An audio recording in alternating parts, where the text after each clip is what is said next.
correção de hérnia inguinal, que são aqueles abaulamentos que acontecem na virilha de alguns pacientes. Essas dores, elas felizmente não são tão frequentes, mas também estão longe de ser raras. E é sobre isso que nós vamos falar nesse vídeo.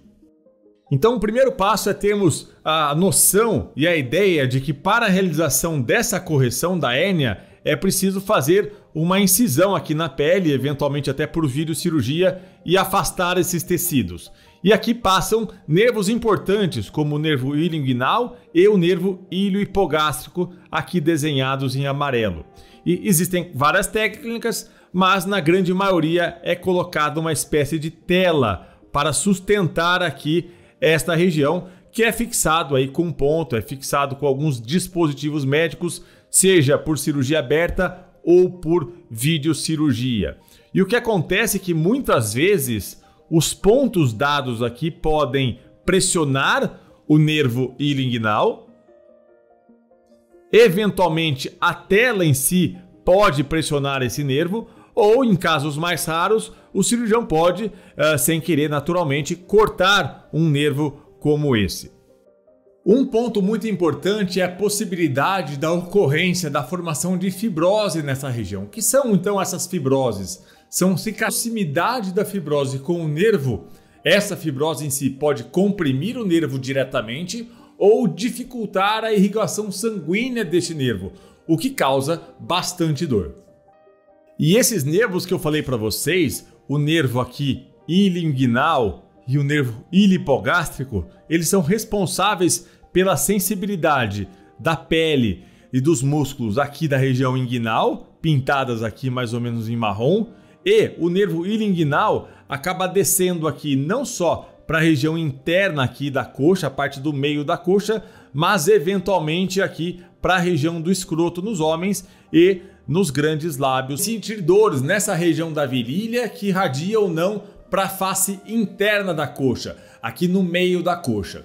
Essas dores frequentemente são do tipo queimação, podendo ser acompanhadas de sintomas como formigamento na região ou eventualmente dormência. O paciente relata como se fosse um fim de anestesia, que nós chamamos então de alodínia, que é dor ao simples toque na pele. Muitas vezes os pacientes não toleram o simples toque da roupa nesta região.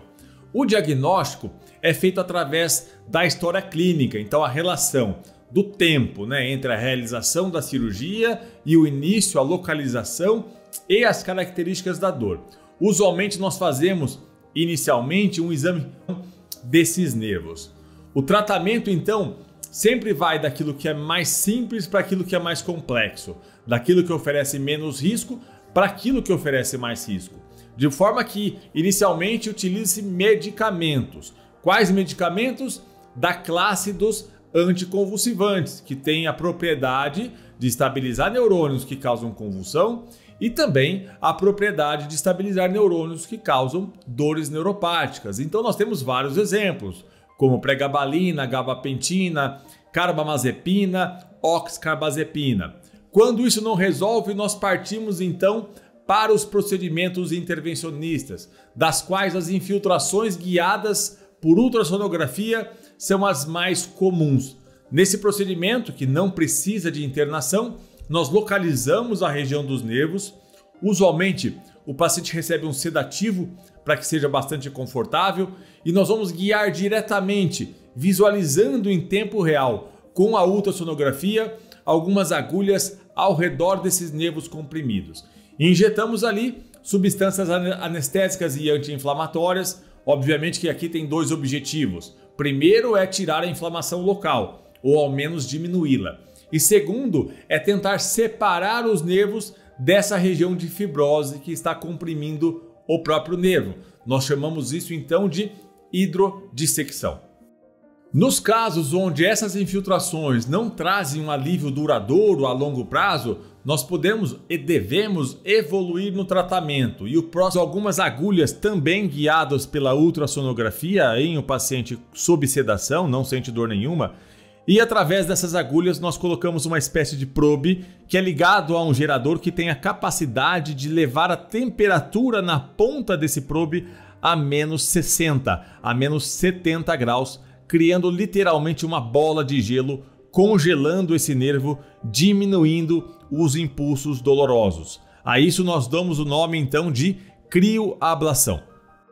Nos casos ainda mais graves, nós podemos utilizar as técnicas chamadas de neuromodulação. E nós temos 3 exemplos principais e eu vou falar sobre todos eles. A estimulação medular, a estimulação do gânglio da raiz dorsal e, mais recentemente, a estimulação do próprio nervo periférico, o próprio nervo que está através de algumas agulhas. Nesse momento, o paciente está sedado, dormindo, não sente nada, guiados por um raio-x digital no centro cirúrgico. E esse eletrodo tem polos que são estimuláveis e nós vamos colocá-los na região da medula, que vai ser responsável então por levar os impulsos dolorosos lá da região da virilha para o cérebro. E nós vamos conectar esse eletrodo a um gerador parecido com um marca-passo que fica debaixo da pele do paciente, emitindo impulso elétrico 24 horas por dia para inibir o processo doloroso. Uma outra possibilidade é a estimulação do gânglio da raiz dorsal. Na estimulação do gânglio da raiz dorsal, nós colocamos eletrodos um pouco mais finos e ao invés de colocarmos atrás da medula, são colocados então ao lado do gânglio da raiz dorsal, que é uma estrutura mais alargada do nervo. E aí nós vamos ligar também ao gerador que fica debaixo da pele do paciente, emitindo impulsos elétricos, assim como na estimulação medular. E como eu disse mais recentemente, nós temos dispositivos onde conseguimos colocar eletrodos guiados pela ultrassonografia ao lado do próprio nervo que foi machucado. E esse eletrodo também emite impulsos elétricos específicos para inibir o processo doloroso. Nós não descartamos de forma alguma, nos casos muito mais graves, a necessidade de uma reabordagem cirúrgica. Isso acontece principalmente quando há um material, alguma cicatriz extremamente densa, extremamente espessa, comprimindo o nervo. Nesses casos, é possível e é necessário pesar a relação custo-benefício para uma tentativa de descompressão cirúrgica do nervo. Qual o risco? Formar ainda mais cicatriz, comprimindo ainda mais o nervo.